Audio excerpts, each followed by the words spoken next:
వారికి వందనాలు చెప్తున్నానండి. ఎందుకంటే నా జీవితంలో చేసిన అద్భుతమైన క్రియలు ఎన్నో ఉన్నాయి. నేను ఒక అన్యునికి వచ్చి నా కోసం ఒక దేవుని ప్రేమించే బిడ్డని పంపించాడు నా దగ్గరికి. అది ఎలా అంటే, నేను 10th క్లాస్ చదువుతున్నప్పుడు ఆ కొడుకు కూడా 10th క్లాస్ చదువుతుంటే ఎగ్జామ్ రాయడానికి ప్రిపేర్ అవుతున్నాను. ఆ బాబుతో పాటు నేను కూడా ప్రిపేర్ అయ్యి ఎగ్జామ్ రాశాను. ఆ టైంలో కూడా నేను దేవుడికి ప్రార్థన చేసుకొని ఎంతో ఆత్మీయంగా ఉండేవాడిని. నేను స్కూల్కి వెళ్ళలేదు, ప్రైవేట్గా ట్యూషన్ ఫీజు కట్టి పని చేసుకుంటూ చదువుకునేవాడిని. దేవుడు అప్పటి వరకు నాకు తెలియదు. ఒక దేవుని సేవించే బిడ్డ జ్యోతి గారు అన్న ఆంటీ వచ్చింది, చిన్న అమ్మ, ఇప్పుడు ఆత్మీయ తల్లి. అక్కడికి వచ్చి నా కోసం ఎంతో ప్రార్థన చేసి మా బిడ్డలతో పాటు నన్ను ఒక బిడ్డగా చూసి ఆదరించి నన్ను దేవుణ్ణి ఎలా ప్రార్థించాలి, ఎలా వాక్యం చదవాలని ఆదరించి బలపరిచింది. ఆమెకి దేవునికి మా బిడ్డకి ఎంతో ధన్యవాదాలు. సో నా జీవితంలో చేసినవి ఎన్నో అద్భుతమైన క్రియలు ఉన్నాయని నేను వివరించలేను. ఎందుకంటే ప్రతిరోజు ఆయన చేస్తూనే ఉన్నాడు. నేను అడుగు తీసి అడుగు పెట్టాలన్నా ఆయన కృప. నేను చేసిన ప్రతి దాంట్లోనూ విజయాన్ని ఇస్తున్నాడు. నాకు చదువు జ్ఞానం తప్పే, ఎందుకంటే నేను స్కూల్కి వెళ్ళాలి, కాలేజీకి వెళ్ళాలి, ఎగ్జామ్ ఫీజు కట్టి పని చేస్తూ ఫీజు కట్టి ఎగ్జామ్ రాశాను.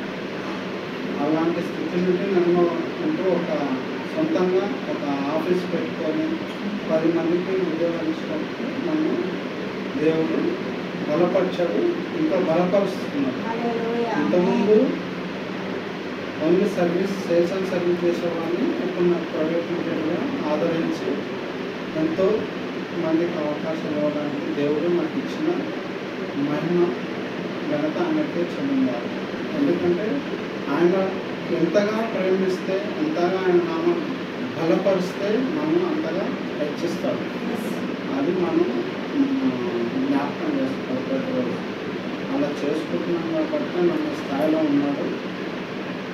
ఆయనకి వేలాది వందనాలు ప్రతిరోజు చెల్లిస్తూ ఆయన నామాన్ని బలపరుస్తూ ఇంకా ముందుకెళ్తూ ఉన్నాము. ఇది సాక్షి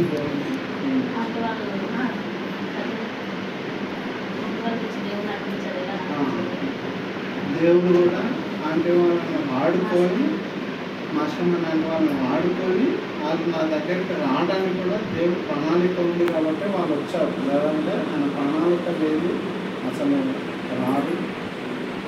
ఎందుకంటే ఆయన బిడ్డను ప్రేమిస్తే, మనం ఇంతగా ప్రేమిస్తే దేవుడు ఏదో ఒక మార్గం మన హృదయవాంఛం పెరిగి ఆయనని ఆనాడు ఏలియా గారు అట్లా దేవుడు ప్రవర్తన అలాగే పంపి ఏలియా గారిని నా బిడ్డ మోకరిస్తుంది, వెళ్ళి వాళ్ళని ఆదరించి బలపరుచు అనేసి ఎలా చెప్పారో అలా వీళ్ళు ఒక ప్రవక్తల్లాగా నా కోసం ప్రతి నెల దేవుడు పంపిస్తూ ఉన్నారు. అడిగినప్పుడల్లా వస్తున్నారు, మాటను కాదనకుండా ఎంతో భారంతో వస్తున్నారు. వాళ్ళకి దేవుడు ఎంతో నామమును బలపరుస్తూ మంచి బలం ఆరోగ్యాన్ని ఇచ్చుకుంటూ ఎంతోమందిని ఇంకా ఆత్మ రక్షించాలని వాళ్ళు ప్రయాసపడుతున్నారు. అది దేవుడు వాళ్ళ వల్ల దేవుడు ప్రణాళిక ఏమిటో మాకు తెలియదు, కానీ మేము వాళ్ళ కోసం ప్రార్థిస్తున్నాము.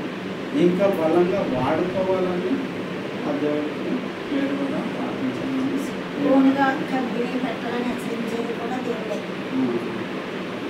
సొంతంగా పెట్టుకోవడానికి కూడా దేవుడు ఇచ్చిన జ్ఞానం నాలంటే ఏం లేదు. ఈ సాక్ష్యం దేవుడు చేయించిన